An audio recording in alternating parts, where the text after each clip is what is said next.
Okay, it's time to talk about triple integrals over general regions so that we will ultimately be able to, for example, compute centers of mass of three-dimensional objects with the full three-dimensional formula that we have already seen in the first presentation on multiple integrals.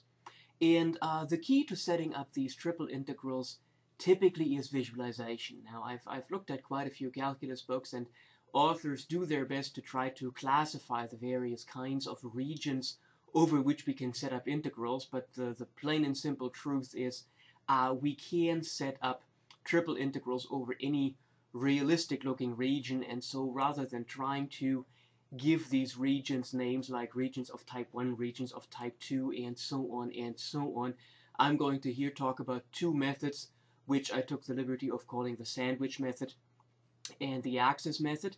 And well, these are not standard names, but basically the idea is the sandwich method is a situation where your region is bounded below and above like a sandwich by two functions, whereas the axis method is a method where things are symmetric with respect to an axis, or where at least a certain axis is set up in such a way that you've got nice cross sections that are perpendicular to that axis. So those two names are not standard terminology, but I think they describe the methods rather well. Now let's take a look at what these methods are. So we start, well, let's just talk about triple integrals in general. They are basically defined similar to double integrals over general regions, just in 3D, and that is we would set the function equal to 0 outside the actual domain, and we integrate over a box. However, just as we have seen for double integrals over general regions, this definition is only useful for the theory, which remains deep and beautiful and actually also quite complicated. And so what we're going to do for our purposes, because in most applications, in just about any application I can think of, the functions and the regions are well behaved enough that the really deep and pathological parts of the theory will not rear their ugly heads. Because of that, we will go straight to setting up the triple integrals, and that's where we'll start with this method that I took the liberty of calling the sandwich method. So basically, get yourself a three-dimensional right-handed coordinate system, and let's assume that we've got a domain B, a base, and we've got a function that is defined above that base, and let's call that function L of xy. And let's say we've got another function that is defined on that same base, and we call that thing u of xy, so we've got a lower function and an upper function. Well, then this lower and upper function, of course, trap a volume in between, and we may want to integrate over that volume. Well, of course, we can do that, because what we would need to do is we would need to integrate over the base in x and y, and then we would integrate in z from the lower function to the upper function, and that is exactly what the sandwich method says. So the algorithm is the algorithm for the sandwich method is that we first visualize and, if possible, sketch the solid. And if the solid looks like this, or if it looks like this with the axes rotated, and L is actually a function of, say, y and z, and u is a function of y and z, so that this would come out at us. Either way, we would visualize the solid, and if it looks like it is a solid that is trapped between two functions that we can describe, then the sandwich method is what we would want to use. We would certainly look at horizontal and vertical cross sections to really get a good idea what the object looks like. We would then determine a base or a largest cross section.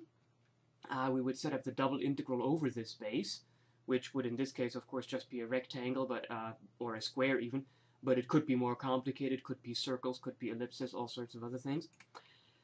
And then we would write the bounds in the third dimensions as functions lower and upper of the variables that encode the base b. And basically the integral in the third and final variable would then be set up, and overall we would get that the triple integral would consist of a double integral over the base, and that would then of course be an area integral dA. And in the third variable we would integrate from the lower bound to the upper bound in the third variable, and we would still go with an integrand f of x, y, and z, right? So if you have a region that sort of looks like a really complicated looking sandwich, then this method would work. And as an example, well, let's compute the integral of the function f of x, y, z equals 3y over the region in the first octant that is bounded by the plane 4x plus 2y plus z equals 1. Okay, well, let's draw the region. Get ourselves an xyz right-handed coordinate system, and we put tick marks on the axes, and basically, because I'm expecting to work with fractions, because when y equals z equals 0, I get x equals 1/4, I've actually marked the axis in steps of 1/4 with the longer ticks marking a 1. And so then, well, okay, when y and z are equal to 0, we're on the x-axis, and then x is 1/4, so we should get a point here. When x and z are equal to 0, we'll be on the y-axis, and we'll have that y is equal to 1/2. So the surface should also go through this point. And when y and z are equal to 0, we're on the z-axis, and we would get z equals 1, so we should get this point. Okay, now a plane is determined by 3 points, which means that this really is the volume that we want to integrate over. I dispense with a special effect where we now just visualize this pyramid, because I think we're far enough that we can see that now. Not to mention that in this picture now we see that our base basically is a triangle, and then the lower bound would be z equals 0, and the upper bound would be get when we solve this equation for z, meaning we would get z equals 1 minus 4x minus 2y. Now the last thing that we have to do is, of course, we must encode the base. And so let's see, x would go from 0 to 1/4. And y, well, y would go from x equals 0 to whatever this line is. And this line starts with an intercept at 1/2, and then at 1/4 it is at 0, which means it has slope -2, and so that would mean y goes from 0 to 1/2 minus 2x. And z is the easy one, because z goes from z equals 0 all the way to the plane that is indicated in blue here, so that would be 0 to 1 minus 4x minus 2y, which is exactly what we get when we solve this equation up here for z. And then the integrand is still 3y, and we get the volume element being dz, dy, dx, and the rest is just computation, and it really is, because the worst we can get here are polynomials. Now, typically in a face-to-face class, I often just run this through a computer algebra system, or just tell people, look, you can work out the rest yourself, but we need to move on. We want to set up more things, and if you are in a face-to-face class with me, we might as well do that. But since here these kinds of computations can be done fairly quickly, let's also push ourselves through that. Now, if you are completely on top of that computation, and I would hope you are, then you might just fast forward through that. But let's just check for ourselves that, yes, in case something like this was on an exam and we'd have to solve it, we can do it. So we have this triple integral. X goes from 0 to 1/4, y goes from 0 to 1/2 minus 2x, z goes from 0 to 1 minus 4x minus 2y, the integrand is 3y, and then we've got dz, dy, dx. We want to integrate that. Well, the antiderivative of 3y with respect to z is 3yz, and so that means we keep the outer integrals, and we have 3yz in the bounds from 0 to 1 minus 4x minus 2y, which gives us nothing else but keeping the outer integral times of 3y times 1 minus 4x minus 2y dy dx, which gives us, still, we keep the outer integral as it was, and we just multiply out parentheses 3y times 1 minus 3y times 4x, which is 12xy, minus 3y times 2y, which is minus 6y squared, and still we go on the outside from 0 to 1/4 and from 0 to 1/2 minus 2x, and the integrals are dy dx. Okay, so now we integrate dy, so we would end up with 3/2 y squared minus 6xy squared minus 2y cubed, and that's exactly what we have here. The outer integral in dx, of course, stays as is, and the antiderivative that we have computed is taken in the bounds from 0 to 1/2 minus 2x. And you can see, of course, none of this is hard. It just gets tedious, especially in the next step, because when we now plug in y equals 0 at the lower bound, we get 0, but at the upper bound, we plug in 1/2 minus 2x, and I just wrote that out. So we would end up with the integral from 0 to 1/4, just as before, and it's of course an integral dx, just as before. And then we have 3/2 y squared, which is 3/2 1/2 minus 2x quantity squared, minus 6x times 1/2 minus 2x, which is y squared, minus 2 times 1/2 minus 2x, which is y cubed. And now we need to multiply out those parentheses, and I think I also did that in one step. So basically what I'm showing you here is not so much how it develops, it's how you would read that in a text, which is also a good skill to pick up. So we keep the outer integral, right? It's still going from 0 to 1/4, and it's still an integral in dx. And well, now we just multiply things out. We keep the 3/2. 1/2 squared is 1/4. 2 times 1/2 times negative 2x will be negative 2x, and negative 2x squared is 4x squared. Minus 6x stays on the outside. The square here is the same, so it's 1/4 minus 2x plus 4x squared, and then we have minus 2, again kept, times this cube, and of course we use the binomial formula for cubes there, so we get 1/2 cubed, which is 1/8, plus 3 times 1/2 squared, which is 1/4 times negative 2x. Okay, so that would be 3 times 1/4 times 2, which is 3/2, so it's negative 3/2 x. Then we get 3 times 1/2 times negative 2x squared, so that would be negative, that would be 3 times 2 times negative x quantity squared, so that's plus 6x squared, and then we have minus 2x cubed, which is minus 8x cubed. And now we simply collect terms, and how do we do that? Well, we have 3/2 times 1/4, which would be 3/8. We don't have a constant term here, and 3/8 minus 2/8 is 1/8, and that's that one. Then we have 3/2 times negative 2x, which is minus 3x. Then we have minus 3/2 x, and then we have here plus 3x. So minus 3x from here plus 3x here is 0. The minus 3/2 x from here survives and stays and is copied down. Then we have 3/2 times 4x squared, so that would be 6x squared. Then we have plus 12x squared here, right? 6x times 2x with a minus minus, which is a plus. And then we have minus 12x squared, so the 6x squared is the only thing that stays. And finally, we don't have a cubic term here. We have minus 24x cubed as a contribution from the second set of parentheses, and then plus 18x cubed gives us minus 8x cubed here. And that's what we can copy over to the next panel, right? Same thing as what we had on the other side, and now it's quite trivial, it's just tedious. We have antiderivative 1/8 x minus 3/2 x squared plus the antiderivative of 6x squared gives us 6/3 x cubed, so 2x cubed, and then here minus 8/4 x to the 4th, which is minus 2x to the 4th. Again, the lower bound is 0, which is nice. We don't have to worry too much about the lower bound.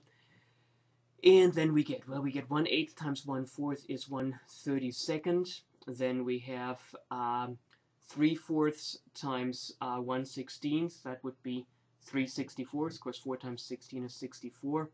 Then we have 2 times 1/4 cubed. Well, 4 cubed is 64, so this is 2 over 64. Minus 2 times 1/4 to the 4th. Well, a 4th cubed is a 64th, and then 2/4 is 1/2, and so 1/2 times 1/64 is 128th. And now, if we work all that out, what do we get? We have 428ths here, minus well, let's reverse. This is 2 64ths plus another 2 64ths is 4 64ths, minus 3 64ths is 1 64th. 1 64th is 228ths, and 228ths minus 128ths is 128th. And that is correct. Okay, so basically we're just doing a little bit of mental arithmetic. There is nothing wrong with that, and we certainly want to be able to do that. But overall, I think we can also agree that by the time we hit the green box, the problem basically was done, because the rest was just computations that we have to expect ourselves to be able to do. Okay, the other method, which I took the liberty of calling the axis method, typically looks at objects that sort of look like those volumes of rotation that we have, or volumes of revolution that we have already seen in single variable calculus. And basically the idea is anytime you've got a volume that perpendicular to a certain axis has nice cross sections, and those nice cross sections then often are circular, but they could also be squares or triangles or rectangles or something like that, anything that can just be nicely parameterized as we go along the axis, from a lower bound on the axis, a bottom b, to an upper bound on the axis, a top t. That is something that we could work out by simply slicing this, just like we did the volumes of revolution. So we just integrate in the z variable here from the bottom to the top, and on the inside variables we would just integrate over the cross section that is appropriately parameterized at every height for z. And so that is basically what we would do here. We would integrate over these appropriate cross sections. Note that the cross sections can and do depend on z, because if we have something where the cross sections do not depend on this variable, it would be a whole lot easier to use the sandwich method. Okay, so how would we set that up? The algorithm for the axis method is, again, visualize and, if possible, sketch the solid horizontal and vertical cross section. You need to be able to see this thing so that you can make a decision which method to use and how to line up the axes, right? You want to decide how far you need to go along one axis once you've realized that you want to use the sandwich method, the axis method. And those are the bounds for the outer integral. At any height along this axis, you want to determine the cross section as an equation. You model the cross sections with functions again, and then this model gives the bounds for the two innermost integrals, and you set up the integral as outer integral for the outer variable goes from the bottom to the top, and that is regarding the outer variable, and the inner integrals depend on the cross section, which is determined by the value of the outer variable, and it's an area integral over the cross section. So here we would integrate over larger circles as z is in the middle, and over smaller circles as z gets near the top. Let's look at that in action, and I want us to integrate the function f of x, y, z equals z over the region that is bounded by the paraboloid z equals x squared plus y squared and the plane z equals 16. Okay, visualization. Here's a paraboloid. Here is our plane z equals 16, and so really what we want to integrate over is this sort of nose cone of an airplane type shape, if you will. And well, how do we do that? On one hand, we could use the sandwich method, because we could integrate from the blue surface to the orange surface, but we also see that this is axisymmetric with respect to the z-axis, and so we could also integrate in z from 0 to 16, and then on the inside integrate over circles, and that is indeed what I would want us to do here. So sometimes it is possible that the methods can be used interchangeably, and then it's just a matter of setting things up and working things out. So here we actually choose to use the axis method. Alright, so the integral would go from 0 to 16, because z goes from 0 to 16. And then we would have to integrate over a circle, and the radius, the square of the radius of that circle is z, so that means the radius of the circle is square root of z. So in rectangular coordinates we would integrate from negative root z to root z, and then from negative root z minus x squared to root z minus x squared. Integrand is z, and then we have dy dx being the integral over the inner circle, and dz is the integral over the outer variable. And yeah, the rest is just computation, right? What we have is we have set up that z goes from 0 to 16. The radius of every circle is square root of z. That is also something that you can see if you tilt your head. Then basically here x equals square root of z is, or y equals square root of z actually is sort of this boundary here, and the boundary here up front would be x equals square root of z. And so we would have x going from negative root z to root z, so it would go from here, well, the negative root z would be in the back, and it would go to here in the front, and then the y goes from negative root r minus r squared minus x squared, so negative root z minus x squared to root z minus x squared, so y would go from this, well wait, negative y is here, from this semicircle here to this semicircle here. So this is the kind of thing that you want to be able to see, and the rest is just computation. We're actually going to use a couple of tricks here, because, well, the inner integrals look like they are quite horrible to solve and might even need an integral table, but realize that the z I can just factor out, and once I've got that factored out, I just have the double integral over a circle of the function 1, and the double integral of the function 1 over a circle is just the area of the circle, which means that this is actually just the integral from 0 to 16 dz, which is what we keep from up here. We keep the integrand z, and the double integral over a circle of radius square root of z is just the area of a circle of radius square root z, which is pi times square root of z quantity squared. So we very quickly end up with pi times integral 0 16 to 16 of z squared dz, and that is just pi times 1/3 z cubed from 0 to 16. And 16 is 2 to the 4th, so 16 cubed is 2 to the 12th, and 2 to the 12th I happen to know that is 4096, so it would be 4096 thirds pi. And that's indeed what it is here.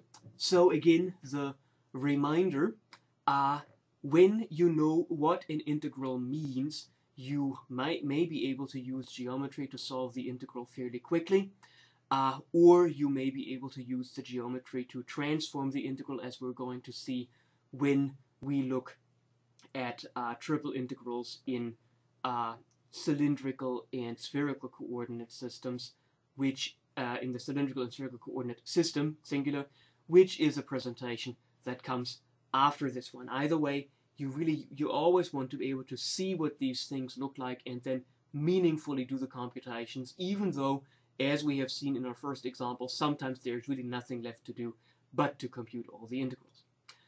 Okay, when things don't line up with the z-axis, you notice here in my examples, if things always lined up with the z-axis. Well, when they don't, you just align with the x-axis or the y-axis. So for example, if I had a problem that said compute the integral of f of x, y, z equals, we had 3y previously, but f of x, y, z equals something, over the region that is bounded by the parabola at x equals y squared plus z squared and the plane x equals 16, that's actually the same object as what we just discussed, only that this time it sticks out in the x direction. And so really, the main thing is that you have to realize that what previously looked like this is now something that actually looks like this. It's aligned with the x-axis, and the first picture that you really want to see in your mind actually is this picture. You don't want to fall back into this habit of trying to set everything up as z equals f of x and y, not because that is necessarily bad form, but because it is just one extra step of exchanging x's with other x's, y's with other y's, and z's with other z's that could potentially give a couple of typos that ultimately change the problem. So here I would simply say that x goes from 0 to 16, and then in the yz cross sections I have these circles of radius square root of x, right? So you probably will have homework problems where things stick out and are aligned with respect to other axes for the axis method as well as for the sandwich method.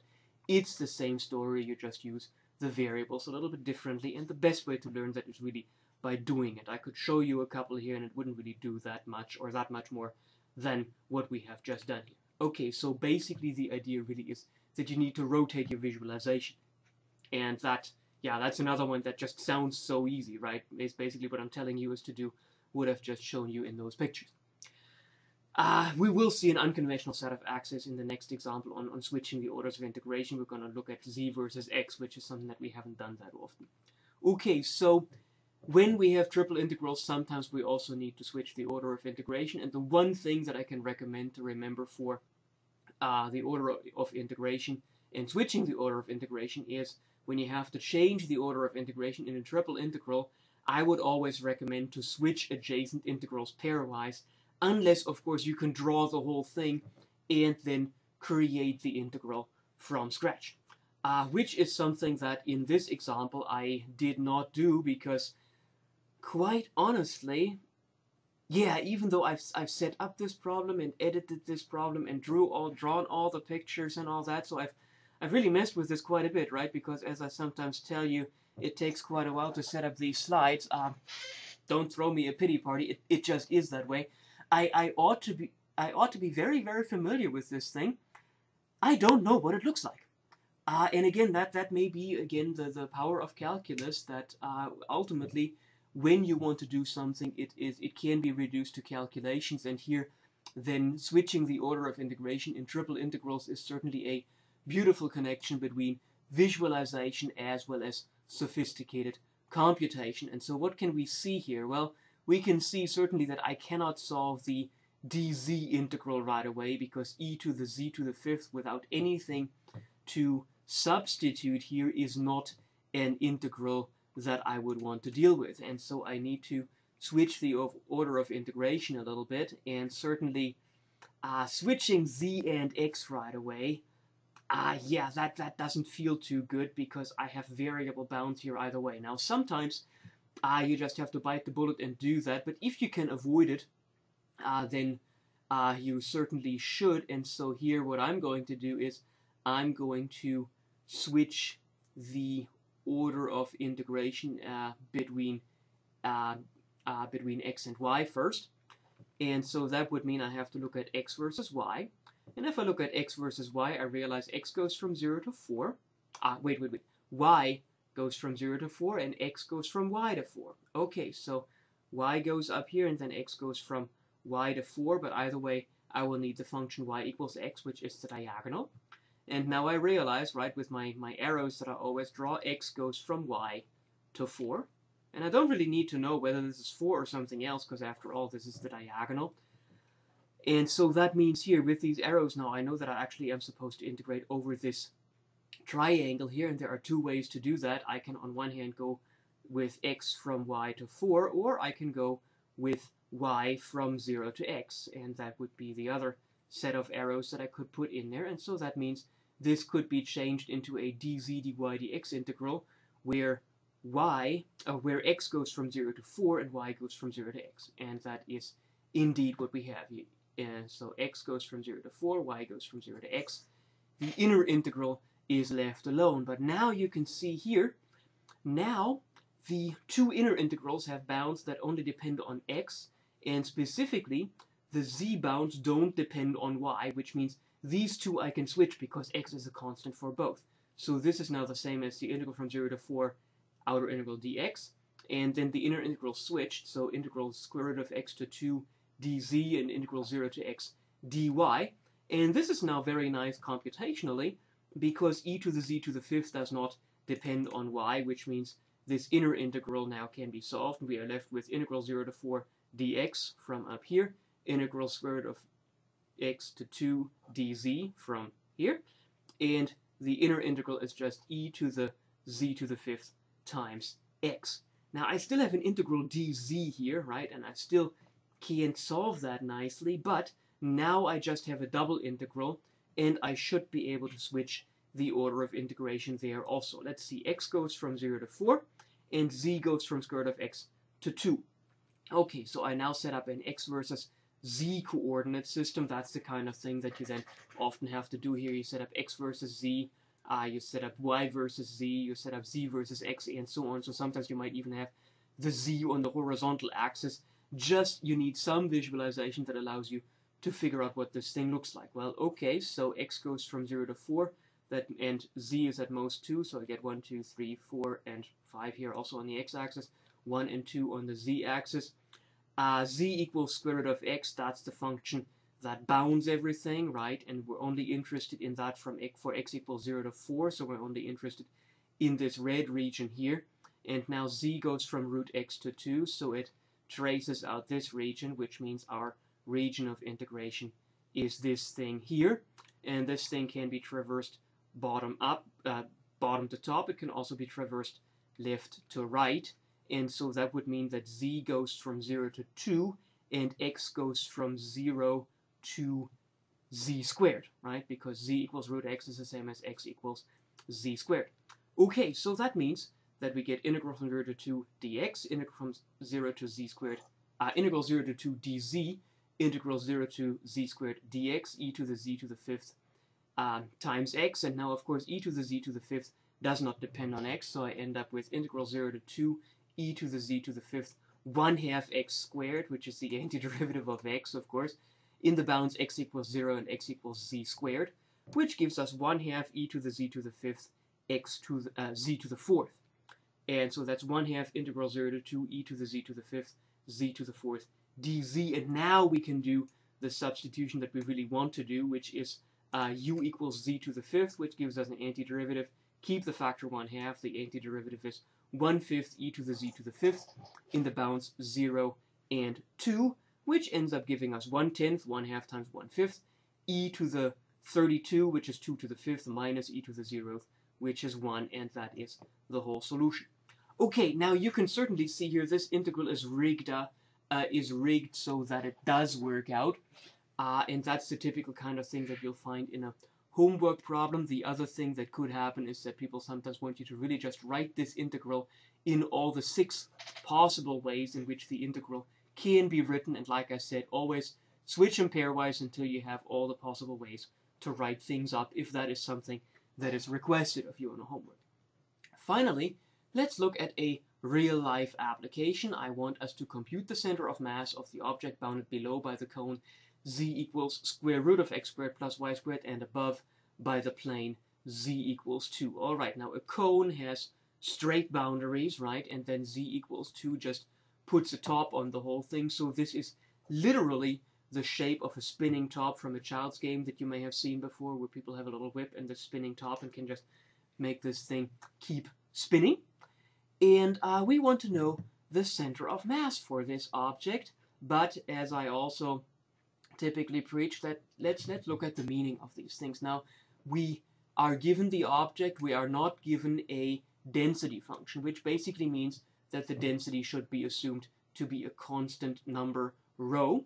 And that means if we have an object that has constant density, which is symmetric with respect to the z-axis, then the center of mass has got to be on the z-axis. So by symmetry, we already know that the x-coordinate of the center of mass is 0 and the y-coordinate of the center of mass is 0.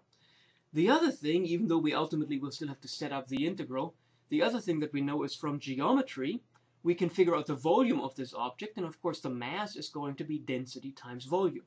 So what is this?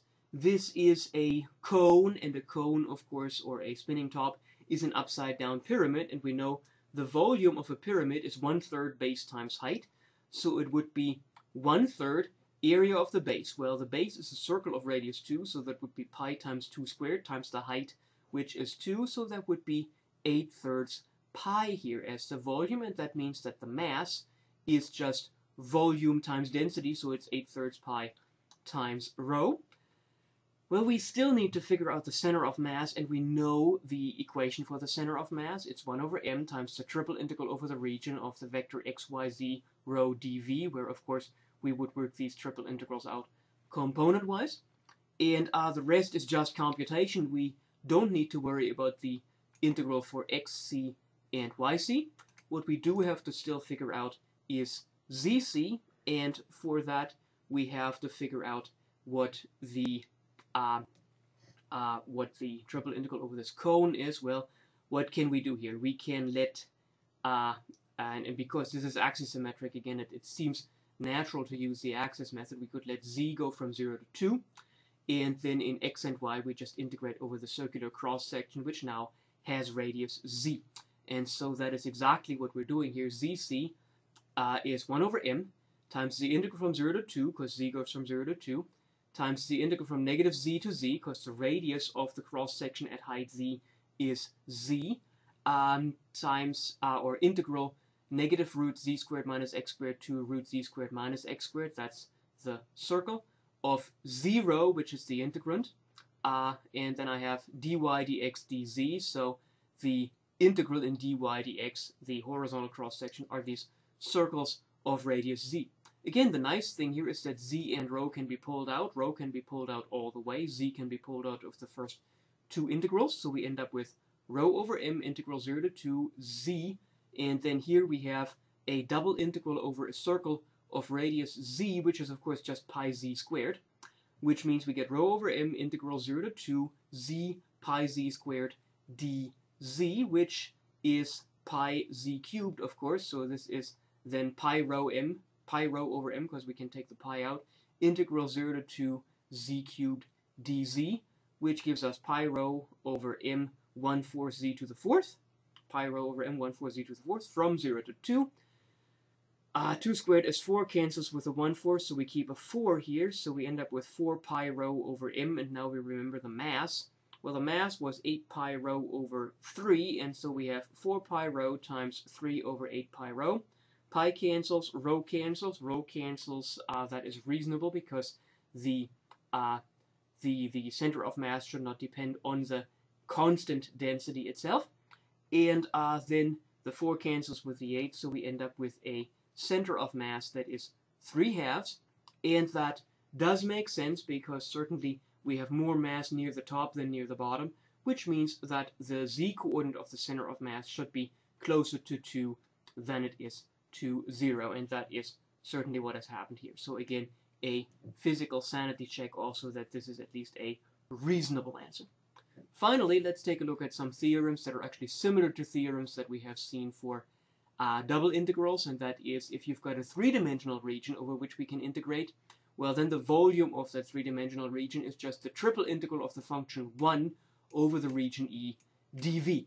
And that is exactly the analog of the result that we just used twice in two different examples for double integrals, right? So sometimes we are able to just take care of a few triple integrals in that fashion.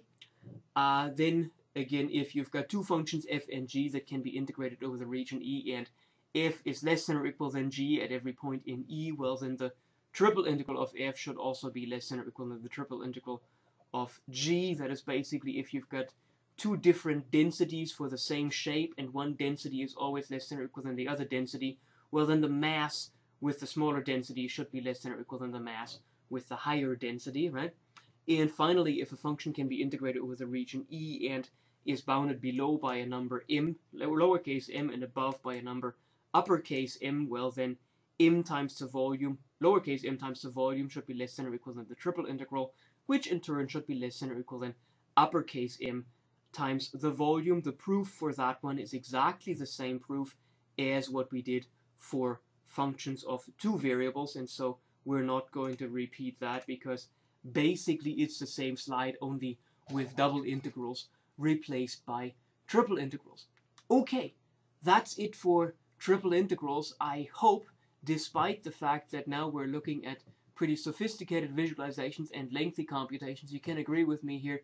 We have, through our rather diligent work in visualization as well as computations, we have all the groundwork.